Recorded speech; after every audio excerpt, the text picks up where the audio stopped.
Ысык көлдө эс алуучулардын коопсуздугун камсыздоо максатында суу транспорттарына көзөмөл күчөтүлдү. Мындан ары моторлуу кайыктар жана гидроскутерлер атайын техникалык аймактарда гана иштейт. Ысык көл району боюнча ушундай 40 аймак аныкталды. Ысык көл райондук мамлекеттик администрациясынын жыйындар залында Кыргыз Республикасынын транспорт жана коммуникация министрлигинин алдындагы жол транспорттук чөйрөсүндөгү контролдоо жана көзөмөлдөө башкармалыгы уюштурган жыйын өтүп, анда көл жээгиндеги суу транспорттарын ижарага берген ишкерлерге кабыл алынган жаңы мыйзам жана анын талаптары боюнча түшүндүрмөлөр берилди. Урматтуу биздин суу үстүндө иштетүүчү жарандарыбыз, эми алда көрүп атасыздар, сезон башталгандын алдында турабыз. Ар жылы убакыт өткөн сайын өзгөрүштөр, мыйзамдар күчүнүп кетип атат.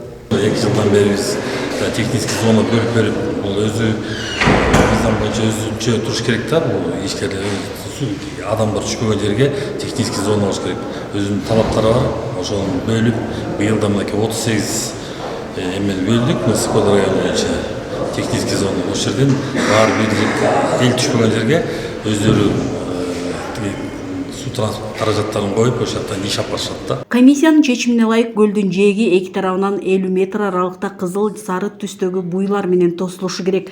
Кумдуу аймактар темир үстүндөгү чынжыр же жоон аркан менен тозулат. Устундардын түсү дагы коопсуздуктун белгиси катары кызыл же саргыч болушу шарт. Техникалык аймак таза сакталууга тийиш. Ошондой эле маалымат такталары орнотулуп, анда аймактын чектери жана коопсуздук эрежелери көрсөтүлөт. Кыргыз Республикасынын Ысык көлдүн экологиялык экономикалык тутумун өнүктүрүү жөнүндө мыйзамына өзгөртүүлөр киргизилип, ушу суу транспорт каражаттарынын атайын эрежелери аныкталды.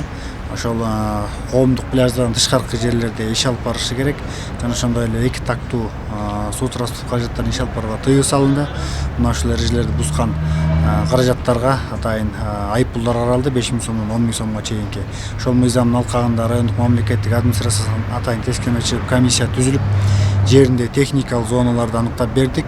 Район боюнча жалпы 39 техникалык зона аныкталды. Бул коомдук пляждардан тышкары эл аз түшкөн жерлерде аныкталды. Ошол жерлерге суу транспорт каражаттары өзлөрүнүн ишмердигин жүргүзүшөт. Ишкерлер туристтерге кызмат көрсөтүүнү дал ушул техникалык аймактардын ичинде гана жүргүзүшү керек. Ал үчүн бардык керектүү жабдыктар менен камсыздалып, коопсуздук эрежелерин толук сактоо талап кылынат. Айсел Тилек кызы, Айбек Жумашев, Ысык көл жаңылыктар үчүн Ысык көл районунан.